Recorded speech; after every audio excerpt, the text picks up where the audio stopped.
হরিণ চালায় এত পরিমাণে মানুষের কারণে যাওয়া যাচ্ছে না ওই সাইডে। পরে শেষে মেশে দাঁড়াতে একটু ভিডিও করলাম, ভিডিও করার পরে অন্য সাইডে গেলাম।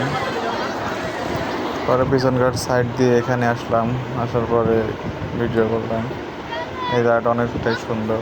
এটা হলো হরিণচালা পিছনকার সাইড, যেটাকে নদীর ধার বলে। তো এখানে যখন পানি হয় এবার এই যে ধানগুলো দেখতে পাচ্ছেন, এই ধানগুলো সম্পূর্ণ ডুবে যায়। আপাতত শুকনা আছে। এখানে আগে ইটের ভাটা ছিল, এখন বর্তমানে একটা নদীতে পরিণত হয়েছে। আর দেখতে পাচ্ছেন কত মানুষ, আর আশেপাশে সব ধান লাগাইছে যেহেতু ধানের সিজন।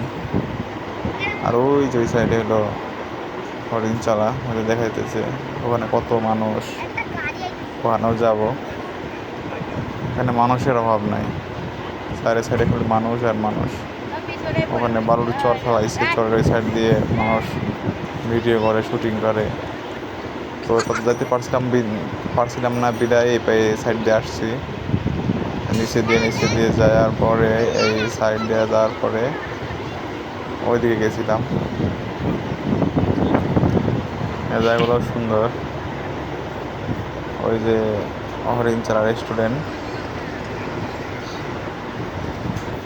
এখানে সবগুলো ধান ক্ষেত বুনছে। ধানগুলো অনেকটাই সুন্দর, ধানগুলো দেখার মতো ছিল।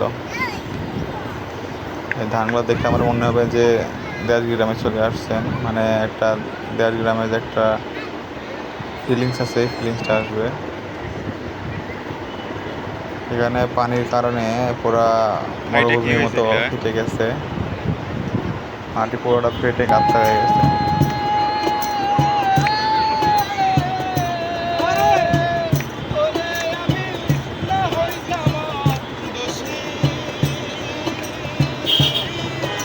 একটা গান বলতেছিল, গানটা শুনলাম আমি, বাদে আরও অনেক লোক শুনছে এই গানগুলো।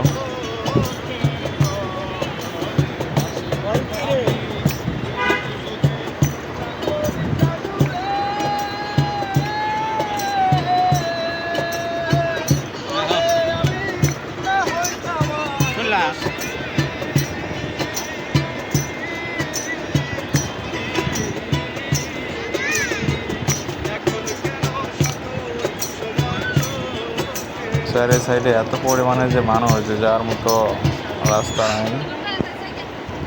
আমরা বাধ্য হয়ে ওই সাইড দিয়ে উঠছি। দেখতে পাচ্ছেন কত শত শত মানুষ এখানে আছে। এখানে সব থেকে বেশি সময় লোক হয় শুক্রবার, মানে এক কথায় বন্ধর দিন লোক হয় বেশি। যাতে আপনার আবার 12 মাসে এখানে লোক হয় বেশি, মানে কোনো সিজন অসিজন নেই। মানে এক কথায় ফ্যাক্টরি বন্ধ থাকলেই এখানে লোক দিয়ে ভরে যায়। বিশেষ করে যদি কোনো উৎসব হয় আরও বেশি হয়। এখানে অল টাইমই এরকম লোক থাকে, কোনো সময় দেখবেন না যে এখানে খালি। তবে হ্যাঁ, এখানে সকালে যদি আসেন দেখবেন সকালে খালি থাকে। এখন বিকেল হয়ে গেছে, তো যার